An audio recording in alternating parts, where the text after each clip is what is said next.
Welcome to Revenue Rehab, your one-stop destination for collective solutions to the biggest challenges faced by marketing leaders today. Now head on over to the couch, make yourself comfortable, and get ready to change the way you approach revenue. Leading your recovery is modern marketer, author, speaker, and chief operating officer at Tegrita, Brandi Starr.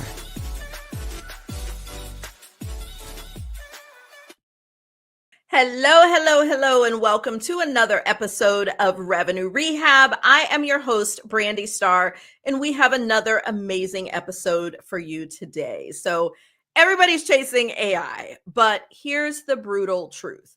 AI can't save your revenue engine if your data is a chaotic mess. And so today's episode, we are asking the uncomfortable question that no one wants to face, which is your customer data clean enough to matter? Because without clarity, AI doesn't accelerate at results. We know garbage in, garbage out. It accelerates at mistakes. So we'll unpack why stitching together siloed, scattered data is the real starting line for AI success. We're why skipping the steps risk wasted effort, eroded trust, and lost revenue. So ready for the real test of AI readiness?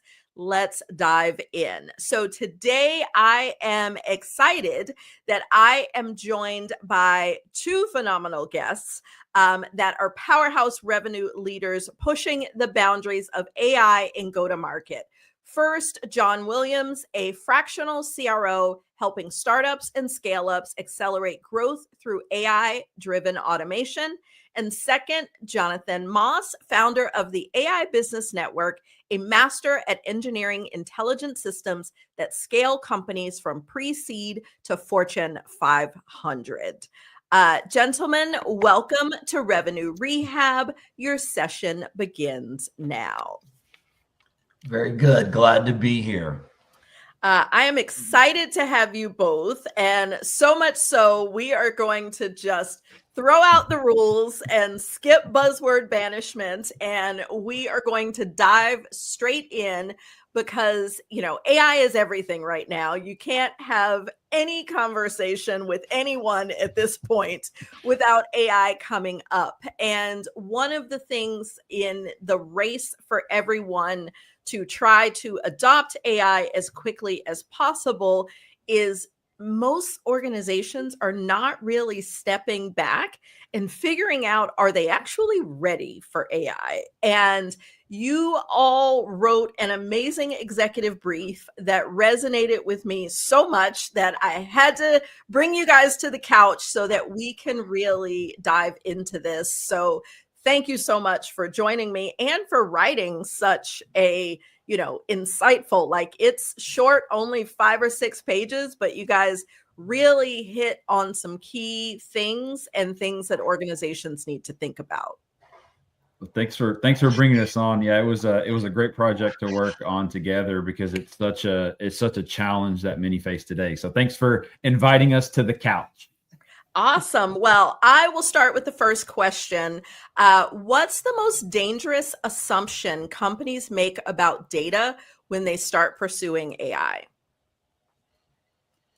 So one of the things that we found is that the assumptions are that we know where all of the data is, and that we're able to draw insights from the data across the organization.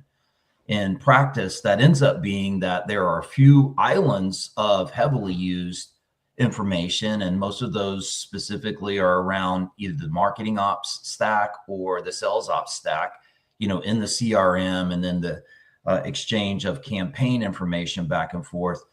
But it seems like it falls off pretty quickly after that, even though there's a lot of really good information on the onboarding and support side, as well as over on the finance side, where we're talking about, things like usage and billing and this kind of thing. So those are some of the things that I notice.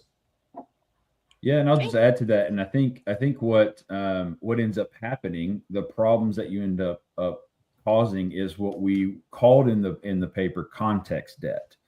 And so you can have, if you have siloed data, or you have data in these pockets that's all not connected, then basically what you're doing is you're causing yourself to make decisions, sometimes very strategic decisions, on impartial information because you don't have all of the relevant context. And so that decision can actually end up causing downstream impacts, or vice versa, upstream impacts that you're unaware of because all of the silos aren't connected and you're not using them in the right way. So it's very dangerous to not have them connected in such a way to get all the information you need. Yeah, and context debt, in my opinion, is one of the most powerful concepts in the executive brief that you wrote. And so for those that haven't read it yet, context debt is the invisible tax companies pay when fragmented data leads to inefficiency, lost deals, and erodes trust. Like that was, I'm still old school. I print things. That was one of the things that I highlighted. And so, Jay, I'd like to ask you, what does context debt look like inside of revenue teams, and how can leaders spot it before it derails growth? Yeah, so I think you can, if you think about your journey, I always like to say, and we'll probably talk a little bit about this too in a bit, is mapping out your journey and the friction points there, and what are the friction, what context that is potentially causing those friction points. So let's give an example. So have you ever been on a website and you fill out a form, which is not a great buyer experience already? You wait on a meeting. You have the person who you meet with ask you similar questions that you've probably already answered or that are readily available, to then get passed to someone else and then get asked those same questions again, right? And so it's kind of like these things that you can very quickly erode trust, and just on the buyer side, by simply not having all of the data in a place with that context that's being fed to each individual person that's going to have a conversation. So that's kind of a simple one. A more strategic one, or more business impactful one, could be the fact that you're driving a lot of business or leads with a certain type of ICP or persona or certain type of business, to then only find out that it's your highest churn. Right. And so you're doing all this work, but if you're not connecting those two things to really dive deep and understand that is what is churning, and it is an ICP persona problem issue, or a pain point or problem that you're not solving with your product, then you could continue to invest money to only lose it later on. And I think those are, from a tactical standpoint all the way up to strategic, that's kind of examples of context debt. Yeah, and I've definitely seen, being a consultant, I get to see how things work inside of a lot of different organizations.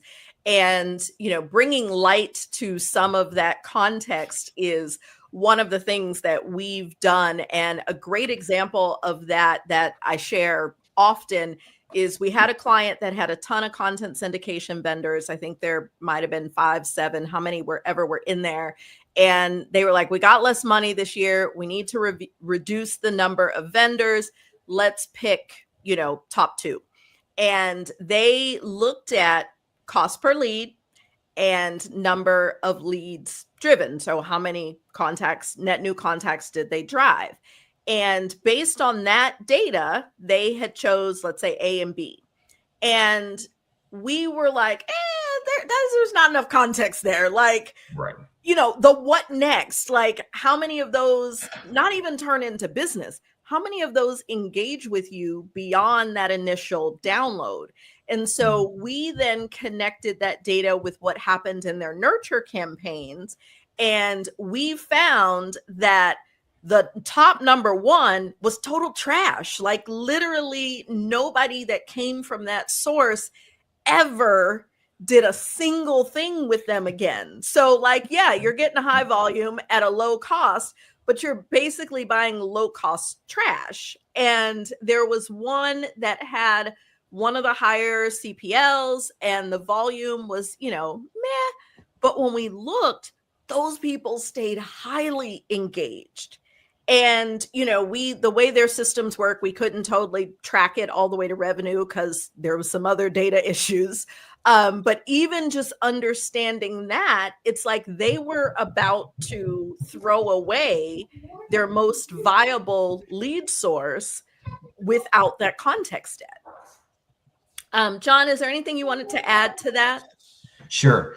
So I think that's an extremely good example of being able to just have the data and look at it within context. And again, it's walk, run. So in the walking stage, we're really just saying, let's look at the data that we do have that's easy to get to, and then functionally, and when I say that, I mean marketing, sales, and we talked about onboarding, and to a degree also product, is what is our experience with the customer from a data perspective in these individual functions? How well are we creating the awareness and doing a good job of attracting that curiosity and then moving it from curiosity into a contract, because there's perceived value. And then are we actually affirming that value is created for our customer, meaning onboarding? And so when we have these heads of functions that are communicating at least at a base layer of,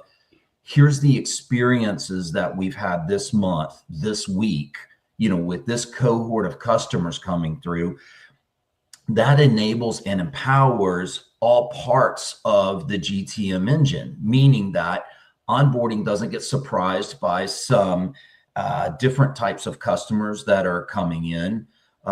Marketing is not surprised by the feedback that, 3 months later, onboarding's telling us that we're getting a lot of early churn because we're not able to establish that value quickly, even though that was in our messaging, right? And so or different customers happen. I mean, really, seriously, let's look at the past 90 days. Look at all the changes just in the narrow announcements of AI capability in the past 90 days. How has that impacted customer behavior? And so what I'm trying to get at is that if we look all the way back to the beginning of 2025, customer behavior may be changing already from January. My goodness, that was 5 months ago. So the point is that this live feedback loop, is not a one and done. We don't do it 2 times a year and call it a day. This is something that functionally the teams communicate with each other because the customer's behavior is changing. And that is in the form of data, right, across the org. So if we're able to have that conversation about the baseline data, that allows marketing to tune messaging and make it relevant. And that allows sales to have expectations of what value perception is and can we deliver that. And then that also enables the onboarding team to meet that value as quickly as possible, right? So we can establish the value and get to recurring value quickly. And then product is in the backseat going, wow, some things have changed since January. This is a little more of a priority. Let's move that up on the roadmap. So I know we spent a lot of time there, but there's just some really good examples across that spectrum of how you can apply that in your GTM engine. Yeah, and I think that's so important because so often we talk about, oh, you got to fix data, or, dirty data is bad, but it doesn't always sink in as to what the real business impact is. And so staying with that theme in the executive brief, you also talk about 5 concrete business impacts of fixing data: customer retention, profitability, product revenue, operational cost savings, and project completion rates. And so I think you both have touched on some examples already, but I would love to hear, you hit on a bit of customer retention. But when you get into like operational cost and project completion rates, this is a place that I'd love to hear you all provide some additional concrete business impacts on fixing the data readiness, because cost and actually getting shit done is, real important. Yeah, so I'll start. So so I think the big thing here is understanding what it is what the objective is and what you're trying to accomplish. And I think sometimes people start with the data or start with the connecting it or cleaning it, but they don't, instead of starting with what is it that I'm actually trying to solve and work my way back. What is that causing? So if I've got a scenario where I'm having extra costs because ultimately, in my onboarding, so I'll use onboarding as an example. My onboarding is taking too much time, which is driving up my cost because I'm having to put more people at it, because ultimately I don't have all the data that maps back and forth between my systems, my people, and then the customer. And that's very succinct, and it's in one place. I'm passing spreadsheets back and forth, or I have siloed data that I have to go have someone outside of that group go find.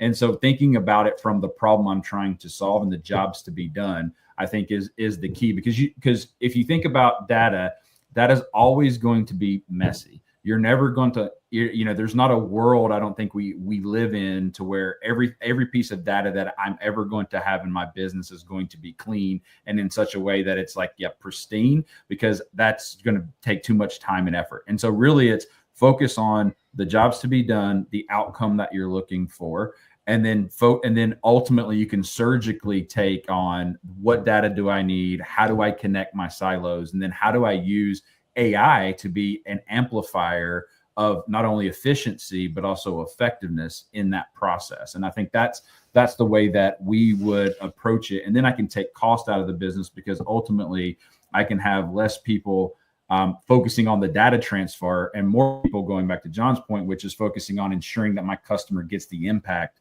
that we promise them and the value that our product or our service is supposed to deliver.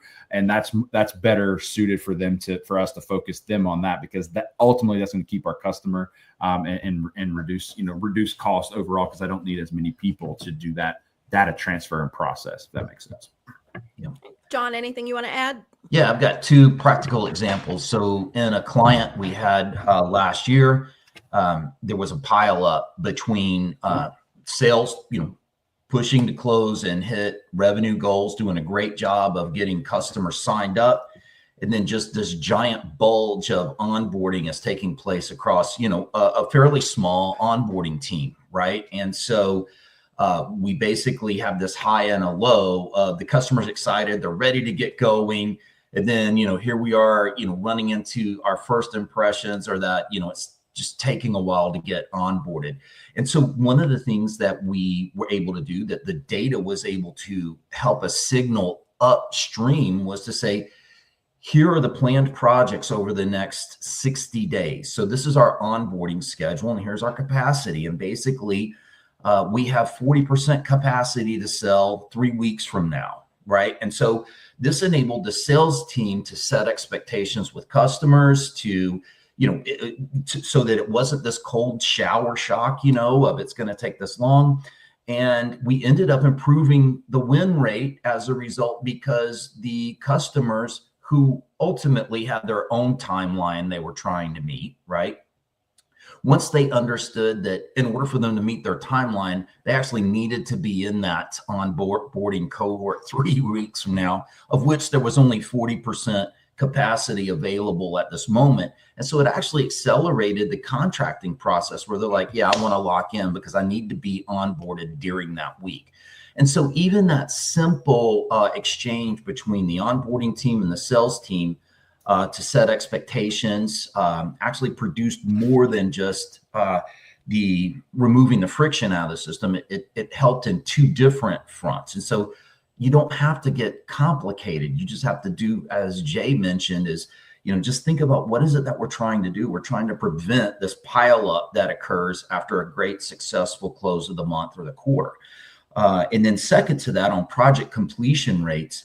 So, a lot of times organizations are looking back into product and saying, hey, my customers are asking for this, or we need this feature, or this has been surfaced in responses that we're getting both from marketing and sales teams. And being able to leverage AI to accelerate that product delivery, meaning that, the week in and week out list of tasks, of things to do, just gets compressed. Okay, that time gets compressed down. And what that really means is, instead of us producing 2 iterations of a product, every 12 to 14 months, we can really bring that down into, a 4 to 6 month timeline. So the chief financial officer sees that as, this is, booking potential, because if we have a product to sell 6 months earlier, we get the advantage of selling it over those 6 months versus that being a sunk time cost. So I hope that's helpful. Hold us accountable for answering the question. One thing I'll add too is it's also, and we call this out, but I don't think we called it out in our answers, but it's also preventing future costs. And so let me give you an example. So what I just mentioned is, or what John also talked about, was the capacity issue.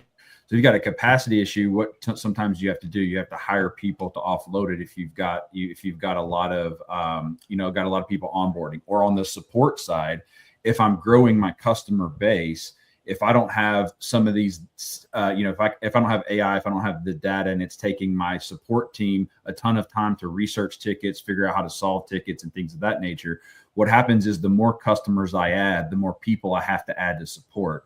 Well, in the world where you connect your data and you connect you have AI and you have this way, you can reduce the time that it takes, which opens that capacity, and you're actually saving future costs as you scale. And I think that's an important note to add to this as well. It's not just cost today, but it's also future costs as well.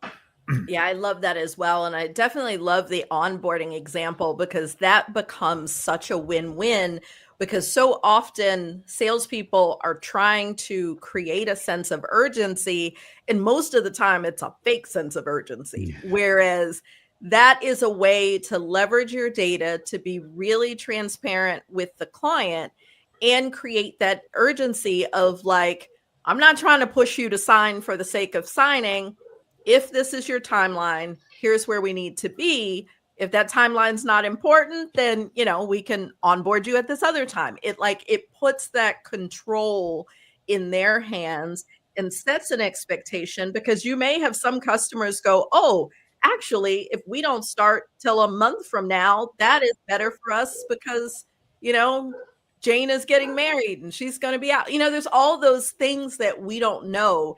And it creates that partnership with your clients in a very different way when we've got that data.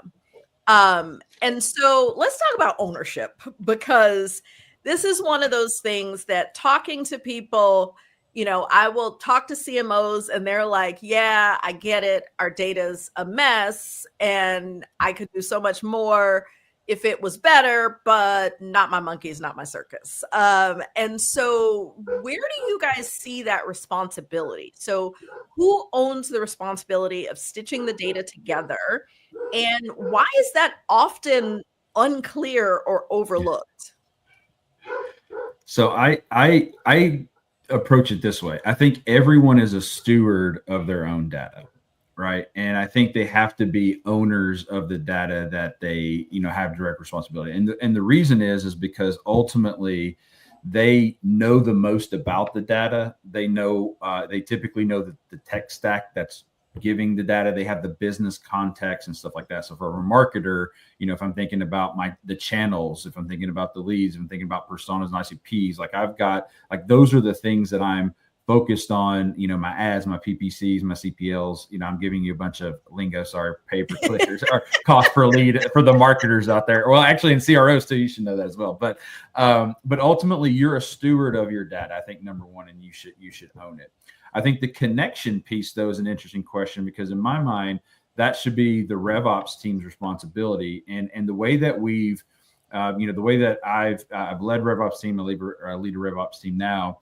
And to me, the go-to-market system, which I consider data, process, and technology, it should be owned by RevOps, because ultimately they are looking at the whole entire journey from end to end, and they're not siloed. And their job is to bring everyone else together as a go-to-market team to kind of create these mechanisms and these feedback loops that we're talking about. So there is no context debt, et cetera. So in my mind, the owner of the data itself, you've got to be a steward of it, depending upon what function that you're in, and the connection piece to ensure that it's flowing properly and it's, as clean as it needs to be across the whole journey, to me is RevOps. Now you may need some data help, like data engineering and other help if it gets too complex, but ultimately to me, those are the two responsible parties, in this conversation.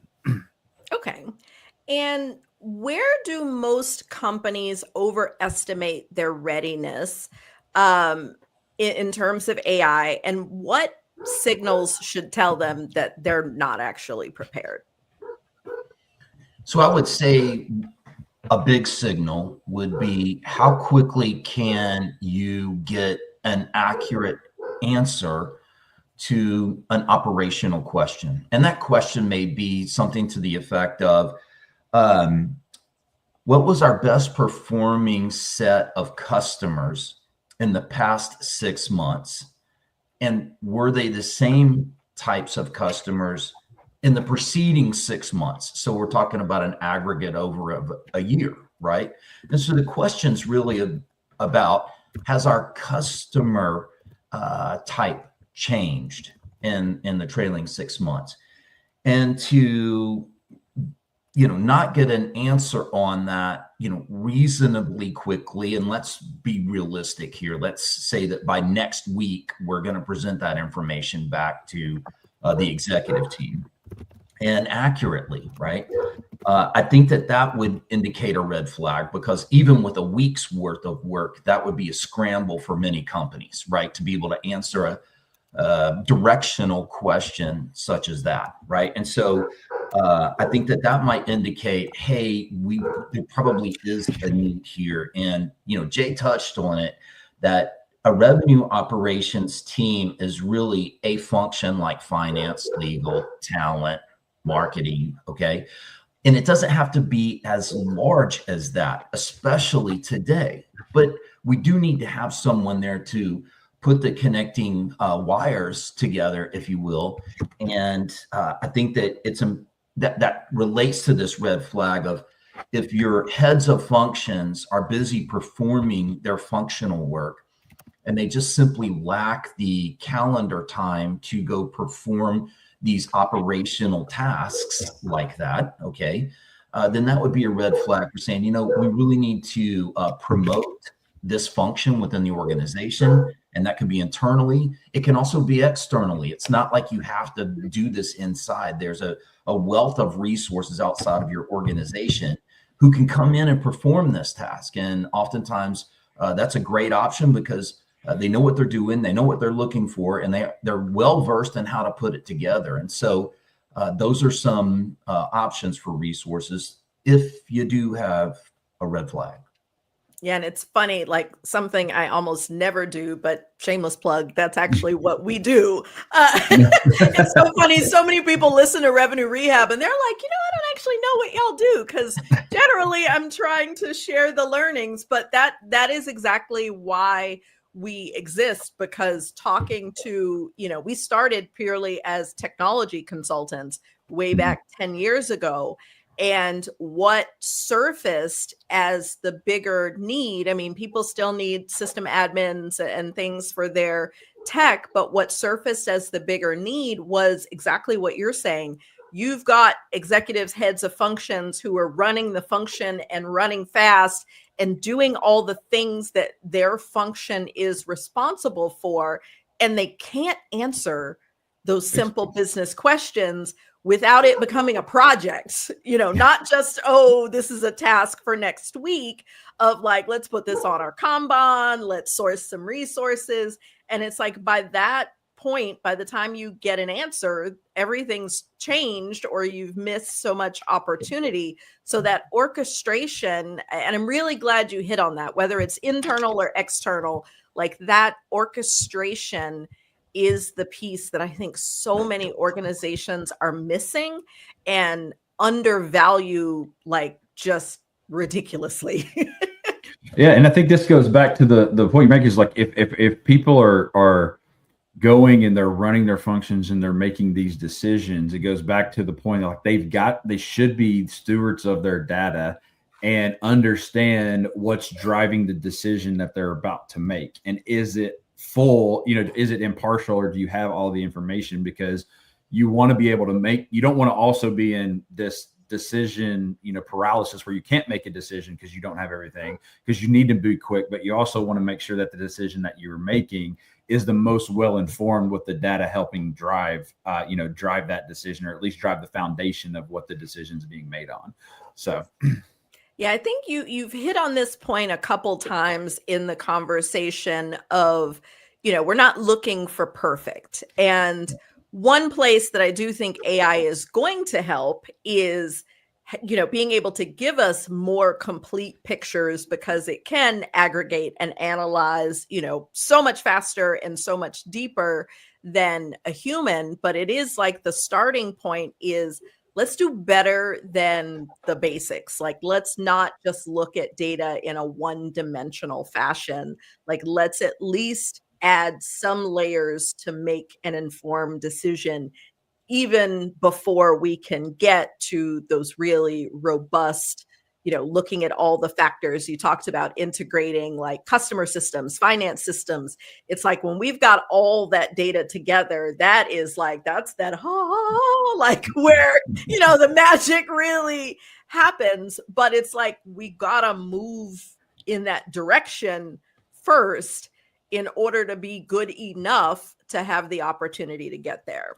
Yeah. And I think what AI really helps with as well is, because a lot of times people also get stuck in waiting on the integration to happen or getting on someone's roadmap to get that figured out. And what I always also say is, especially now with AI, you have like your own data analyst at your fingertips. And so even if you can export the data to an Excel file or a CSV file or something from multiple sources or whatever systems that aren't connected, and then put all of those spreadsheets into a chat, and then start having AI help analyze it or connect dots and put things together. I mean, it's such a powerful tool to be able to do those things, even when you're waiting on systems to be interconnected. And I think that's something that I see a lot of people don't really think about it that way, or haven't approached it in such a way. And I think it's just such a powerful tool. I probably use the data analysis capability multiple times a day for just, if it's cohort analysis, or I've got all this data, like, tell me what are you connecting the dots on, or let me ask questions of it. So I think it's very powerful. So let me ask a little bit deeper of a question, because I know you've got, way more experience than myself in terms of AI. One of the things that comes up with that, because I've heard multiple people talk about this, and I can say that I have not really dipped my toe in that area of AI yet. And the biggest reason why is I'm a bit unsure of what risk I'm putting my organization at by putting that information in. Like, I know some orgs run a local, large language model, and that's super protected. But a lot of us are still, so early on in AI usage that we don't have that in place. How can we lean into, other than the obvious removing PII, like that, that's pretty self-explanatory, but how can we start to leverage AI in that way and minimize the risk of what we're putting out there about our organizations? I would definitely check the terms and conditions of whatever your favorite generative AI tool is, because the answer to your information security concerns is present in there. So, for example, if you're using Google Gemini and you are a Google Enterprise customer, you have a different data privacy agreement than someone who's using, the free version of Google and Gemini, right? And that holds true across other products, Anthropic, Microsoft, XAI. Again, it comes back to your terms and conditions of your user agreement, generally speaking, and verify this.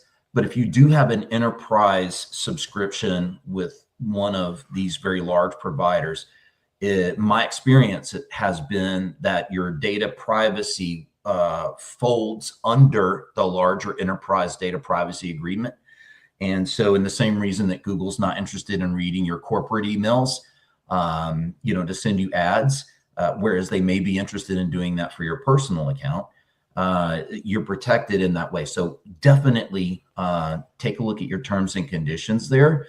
And I thought you did a great job of setting that up for, changing out the PII, right? So even if you don't want to use your customers' company names. That can be Acme Corp 1 through 257, right?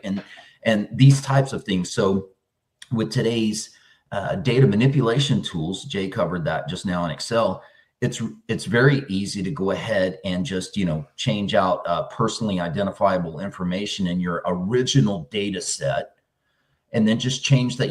If it's even product related, it can be apples, bananas, and oranges at this point. You'll just need to keep up with what's an apple and what's an orange.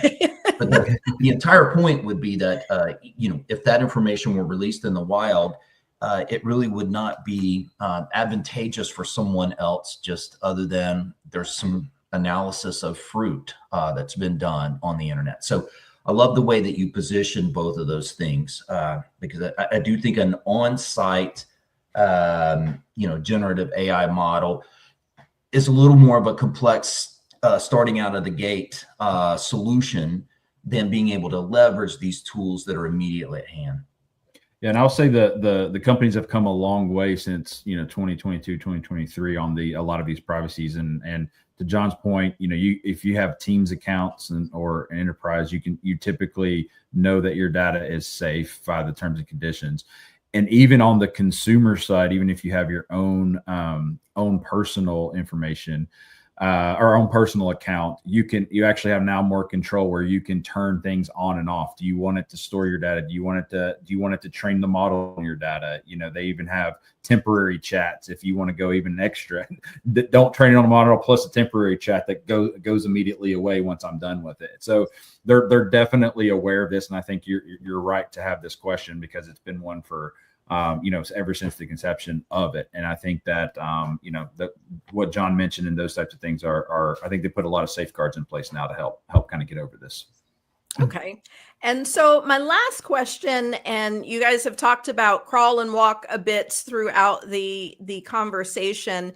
And so if a company wants to move from crawl to walk to run with AI, what should they realistically be able to expect? Like we know the fly is when you got, all the robots doing all the effective things. But like for those people, because we got a lot of organizations that are, they're barely crawling at this point. So help to paint the picture about what those different phases look like, especially related to data. Yeah, I would say I'll do the combination of data and AI, and then John, if you want to add on to that. So I think the crawl phase really is what I would call your kind of analyst. You have an intern with you, and so this intern, you're training it. You're using AI to basically have certain data sets. Maybe they're simplified data sets or things of that nature. Again, I mentioned you can export it from Excel, or it's a couple of systems combined, or things of that nature. And it's really just interpreting the data, getting context from the data, and really trying to help it guide you make better decisions and recommendations. And so I think using that day in and day out is like a very good crawl starting point. The walks, the next step to walk is where you actually are connecting those silos of data. You're being able to now have more predictive and more, proactive red flags or green shoots, if you will, that's actually coming up every day. And so it's making recommendations to you. It's, being able to have all this data in a connected way, where it's taken both unstructured and structured data from a qualitative and quantitative perspective to give you really good insights about whatever it is, whether it's your customer journey or your sales pipeline or your marketing channel performance or whatever it is. And so it's really kind of actually coming to you and bringing you information and recommendations. And then the run phase, which is now, it's possible now if you know how to build agents and AI agents and using these tools, which is now that I can have an AI agent actually take those recommendations or take that information and actually execute a task on my behalf. And so that could be, optimize my, my budget across different channels based upon the data that you're seeing in my conversion rate in marketing, whether that's Google or Facebook or something like that. That's a very good example why I don't need, if I have a budget and I want to optimize for these variables, I shouldn't need to go then do it. I could have, AI or an agent do that. And I think those are like, to me, the natural kind of progression of steps, depending upon where you're at along your journey. And I would be remiss to say this, most of this is not a technological issue. Most of it is a people and process issue. It's change management, it's enablement and things like that. And what you find is not having the data or the process and the people ready to take on these is a lot of times, 70-80% of the challenge that you have. So. Well, we've talked about the problem. Now time to fix it. Welcome to the lightning round. So this is sort of like Family Feud, fast answers only. Let's make sure our listeners leave with actions that they can take right now. So 4 questions. I will direct each to one of you. And the goal is quick advice. So number 1, John, finish this sentence. If your company wants to unlock AI value, the first thing you should audit is your data locations. So having a list of where customer data lives in the organization, don't care if it's clean, just need to know where it is and what it is a beginning takeaway. So having that list, you can manage what you know. All right, Jay, next one's for you. What's one subtle red flag that signals a company's data isn't AI ready, even if leadership thinks it is? So I think companies confuse data infrastructure with decision infrastructure. So just because your data is clean and connected in a place, as John mentioned, doesn't mean it's actionable or aligned. And so ensuring that you have that as well is important when you put AI on top of it. All right, I'm going to come back to you, John, for Jay for number 3. What's the most common mistake teams make when trying to stitch data together for AI? They try to think about connecting all their systems to a single truth without asking the question, what decision are we trying to make that this would help us be faster and better? And so they try to take on the entire project of connecting versus thinking about what do we need to answer and how do we do that in a better way? And final question for John, what's one tactical move companies can take today to improve their data clarity or flow? I would get the heads of functions together for a 55-minute whiteboard session, draw an arc of the customer journey, and then at each point where those functions involve, what are the main touch points of the customer and what data do we have that can help us support that touch point? Awesome. I love it. Every good session ends with a plan for progress because just talking about the problem won't fix it. Well, before we go, I want to give you all the opportunity to tell the audience where they can connect with you. And I know both of you run your own businesses, so definitely give the shameless plug and tell us what you do. So John, I'll start with you. Awesome. So you can find me on LinkedIn, which is where I post the most as Growth CRO. And you will find my business as sunbusinessgroup.com and would love to help you out if you need some help. And Jay? All right. So AIbusinessnetwork.ai. You can find me on LinkedIn and mainly X as well. And YouTube. Basically, what we do is we help companies or individuals, specifically leaders, on their AI journey. So our goal is to bridge the gap between AI literacy and business impact. So wherever you're at, we're kind of the resource for education and training, research frameworks, anything that you need to help you along your journey. Awesome. Well, we will make sure to link to your socials as well as your businesses. So wherever you are listening or watching this podcast, check the show notes so that you can connect with John and Jay. Well, thank you guys so much. I have truly enjoyed this discussion. Data is exciting to me, even if it isn't to everybody else. So I have definitely had fun. So thank y'all. Thank you. And thanks everyone for joining us. I hope you have enjoyed our discussion. I can't believe we're at the end. Until next time, bye-bye. You've been listening to Revenue Rehab with your host, Brandi Starr. Your session is now over, but the learning has just begun. Join our mailing list and catch up on all our shows at revenuerehab.live. We're also on Twitter and Instagram at Revenue Rehab. This concludes this week's session. We'll see you next week.